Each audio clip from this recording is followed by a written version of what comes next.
When talking to somebody who has critiques of Jujutsu Kaisen, you very often see similar arguments and sentiments repeated. Problems with the series pacing and unnecessary complexity are both extremely common issues many take with the series, but one of, if not the most common supposed drawbacks of the series is its art. Many chalk Akutami up to being a decent writer with subpar art, and while we are all entitled to our own opinions on the matter, I disagree very strongly. So in this video, I would like to explain why I think the art in Jujutsu Kaisen is not only not bad, but also dive into why Akutami and his style have become one of my favorites in manga. And in order to do this, I need to start at the source.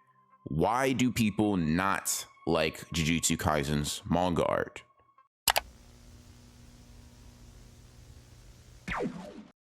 If I had to summarize the main reason I see people hate or simply dislike Jujutsu Kaisen's art, I'd simply say it is the messiness of it. And to be very frank with you, this idea that Jujutsu Kaisen's art is messy is extremely true. There's absolutely no doubt about that in my mind that Akutami has one of the most messy and fluid art styles in Battle Shonen. Many people take issue with the fact that Gege does not have the level of detail of his peers in Shonen Jump, and well, they aren't wrong in that assessment either. Because, let's be honest, when you are writing a manga that is compared artistically on a weekly basis to manga like Black Clover, My Hero Academia, and Dr. Stone, it is going to be very clear how lacking you are in the detail department. So, on these two very surface level concepts, I think that people are correct. Jujutsu Kaisen is very messy, and it's not very detailed when compared to other amazing artists in the magazine. However, not only do I think the messiness and lack of detail aren't a problem, I think they are essential to creating the tone that this series has and allows JJK to set itself apart from other shonen in a very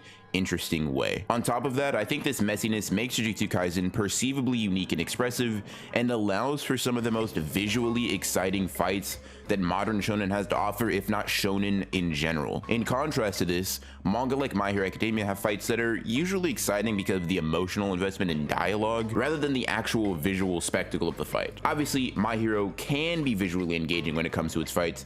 However, on average, I would not say that the choreography in the manga is what leads to certain fights being so enjoyable. In any case, let's start this discussion with the visual uniqueness of this manga, which is something that can be shown better than it can be told. By just looking at Akutami's style over his time with the series, I think his style of work is so clearly unique and different that it adds to his ability to make an iconic series that stands head and shoulders above those around it. This is just personal preference here, but I just love when a mangaka's style is able to be so visually distinct from other works that no matter who or what they draw, you are instantly able to tell it is from that specific artist. Dragon Ball, JoJo's, and One Piece are all examples of these extremely unique styles. Love them or hate them, it is undeniable that when you see a work from one of these authors, you know who it is from. To me, Jujutsu Kaisen is also in a similar discussion in terms of visual distinctness, albeit to a somewhat lesser degree. The scratchy line work, interesting posing, blocky fingers, and depressively drawn eyes are all things that make his work so obviously his in a way that I derive a lot of pleasure out of. And I think that when writing a story that breaks or subverts a lot of the conventions that shonen have, a unique style is very appropriate. If individuality isn't a trait that you value when it comes to art, I think that you'll find that the tone and expression that he conveys through his drawings very impressive, especially on an emotional level. Because of how undetailed Gege makes his characters at times, he is able to change his line work and style of drawing for a few panels in order to create a feeling or tone that sends shivers down my spine. This, along with the twisted and inhuman expressions he makes his characters take on, allow for a sense of immersion that even photorealistic manga art isn't able to achieve for me. By leaning into the inherent exaggeratory nature of manga and intentionally warping and distorting his characters, Gege is able to suspend my disbelief and forcibly bring me into the world of Jujutsu Kaisen in a way that I can't say many authors or artists truly are able to. In order to illustrate my point, I think an example would be best. The example in question comes from Mahito and Yuji's first encounter, chapter 27, the chapter where the direction of the story and direction of Yuji's character were altered permanently. In this chapter, Junpei is killed brutally and mercilessly by Mahito through the use of idol transfiguration. Yuji, aware of Sukuna's healing ability, desperately pleads for him to heal his friend regardless of the consequences. He pleads with Sukuna, offering anything and everything that he possibly can, and in the final panel of page 9, we see Yuji's earnesty in full. This earnesty is returned with Sukuna's textbook cold answer, no. That simple word is able to completely halt everything for me and for Yuji. The pure and utter shock and disbelief on Yuji's face translates very well to me personally. The use of the black background is perfect as it allows me to focus on the darkness in this scenario and focus on Yuji's face and only Yuji's face. The contrast of Sukuna's little mouth growing grotesquely and smiling also creates a complete contrast between these two characters. The contrast between cursed spirits and humans. A theme that he highlights continuously throughout this story and specifically throughout this chapter. Akutami then takes us even further emotionally and tonally, as in the following pages where it's shown Sukuna's cruelty and Yuji's confusion perfectly. And then we flip to one of my favorite double page spreads in both Jujutsu Kaisen and in manga period. Page 12. Mahito and Sukuna evilly cackling at Yuji. His pain, his suffering, his sadness, and his naivete. All of these very human emotions that Yuji is feeling are just playthings to these two, and the pure enjoyment that these curses derive from his sorrow is perfectly shown here. The way in which Gege replaces their defined teeth with splotchy line work makes it hard to tell where their teeth truly separate, making them look more monstrous and ghastly. The flippant use of scratchy lines on the two's face makes them look absolutely menacing. The angle of their eyes shows not only joy in this moment, but malice behind their expressions. And the thing that ties this piece together to really elevate it to something that stands in a league of its own is Yuji himself. Poor Yuji. Unfortunately for him, no good deed goes unpunished, and his desire to save people got him nothing. All it brought him was the screeching laughter of the most vitriolic characters in the series. In this moment, I feel the beginning of his rage. I feel his confusion. I feel the realization that occurs in this moment. The moment where it all almost clicks with Yuji. They are curses, he is a sorcerer, and the difference between them is irreconcilable. And then on the penultimate page of this chapter, for a brief panel, Yuji takes on this monstrous appearance, somewhat similar to Sukuna and Mahito in design. At this moment, he is completely true to himself and his desires. Kill Mahito at all costs. In this panel, I see Yuji's resolve to accomplish this, and I love it. It's said that the eyes are the window into the soul, so I find it very fitting in this fight that in this panel, in this moment of rage, one of his eyes is hidden in complete darkness, and the other can only see the darkness that is hidden within Mahito and Sukuna. This is an amazing chapter in my opinion that shows off how great Akutami is when it comes to illustrating emotion. Within just a single chapter, Gege made me feel hopeful, betrayed, hopeless, disgusted, terrified, and enraged. In 19 pages, he was able to take me through this roller coaster of emotions with his dialogue, and just as importantly, if not more importantly, his art.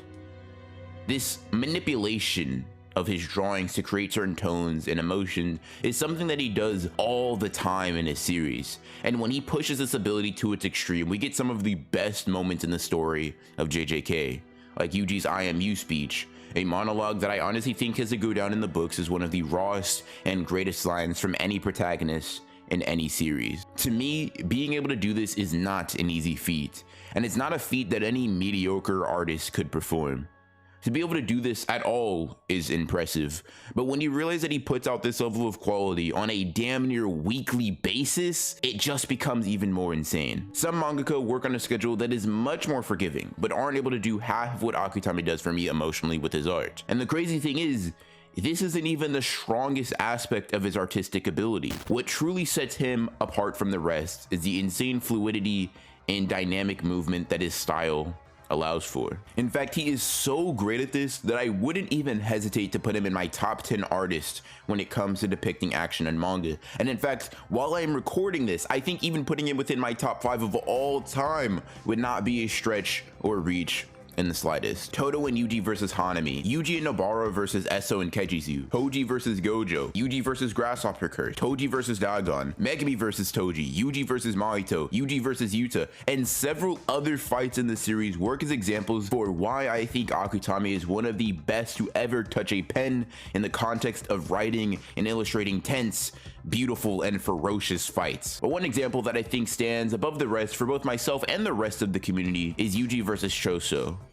One of, if not the best fights in the entire series visually. The fight starts rather explosively, with Choso immediately recognizing Yuji as the one who murdered his brothers, and he shoots a piercing blood attack at him. With just the first real page starting off their fight, I'm invested. Yuji's surprised at the speed of this attack and struggle to block it, along with the pure destructive power it's portrayed to have as it tears through Yuji's flesh, is enough to have me hooked and nervous right from the start. In the upcoming chapters, we get to see both of these characters bear everything they have to each other in a way that I truly only think actions and visuals can depict.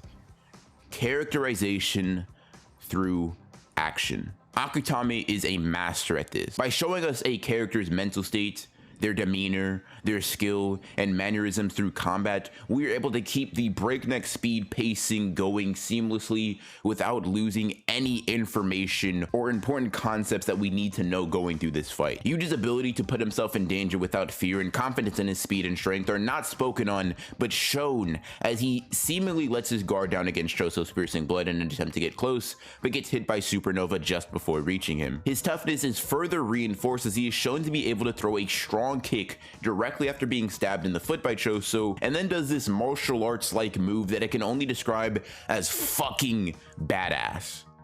Up to this point in the fight, I am truly invested. I don't even remember that I am simply reading a fight between two fictional characters, as I am totally immersed in the world that he has built up, and we aren't even at the good part yet. The good part for me comes from chapters 104 and 105. In these two chapters, we see Akutami's dynamic art taken to the next level. The sense of speed, strength, and skill that these two display as they clash beautifully and violently in hand-to-hand combat is insane. And on top of this, we're able to see their plans of action and strategies play out through combat, which allows for the fight to not be bogged down with an excess amount of dialogue and exposition. Pure and visceral action that conveys everything that needs to be conveyed. This is how I would describe this fight. This fight that almost pulled me out of my chair and right next to these two combatants as they clash. I was so drawn in on my reread of this fight for this video that I didn't notice I was literally clenching my jaw until the final devastating blow was thrown by Choso and ended their fight. Akutami did this with his characters,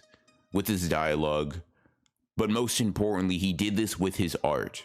Now, this isn't a shot at any other artist in the magazine, because I have an immense amount of respect for anyone good enough to get a shot in Shonen Jump. But out of the lineup of artists currently in the magazine, there isn't a single artist I would trust to handle this fight to the same degree that Gege did. The sense of speed and impact behind every attack, the martial arts that Yuji uses in a fight, the flurry of punches that is messy but neat enough to decipher, all of it put together in a package that only a few artists could handle. Other artists can and do beat Gege in certain aspects of art, detail and refinement being the biggest ones. But when it comes down to fights, when we get to the battle part of a battle shonen, to me, there are not many artists touching this level of quality. Even now, this late into the video, I find myself struggling to explain why it works so well for me, but it just does. Something tells me that it shouldn't, because the level of detail that it has is just subpar, at least compared to some top tiers in Shonen Jump or just in manga in general. But it just doesn't matter when I'm in the thick of it. When I'm so immersed in a series that I have to forcibly remove myself from my monitor or manga volumes, I just have to admit that it's doing something right. Unfortunately, words cannot accurately describe how much I truly enjoy the art of Jujutsu Kaisen. For all of the reasons I stated in this video, I hold him in high regards as not only a writer, but as an artist. I don't doubt that by the time the series ends, I will have him at my top 10 artists in manga, period.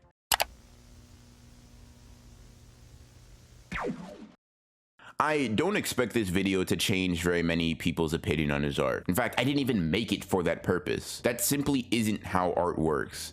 If you hated the way that he draws at the start of this video, it's very likely that you aren't going to love his art now. I made this video in the hopes that this would be able to function as a perspective as to why me and many other fans really appreciate and enjoy the art of JJK. And if you were on the fence about his art, or maybe you were just kind of feeling meh about it, maybe this video was able to give you a somewhat different perspective, or maybe give you a different level of appreciation for the quality that he puts into each page and chapter of his manga. And for JJK fans, I hope that I was able to voice the reasons, the many, many reasons for enjoying his art so much, and accurately provide a defense of Jujutsu Kaisen's manga art.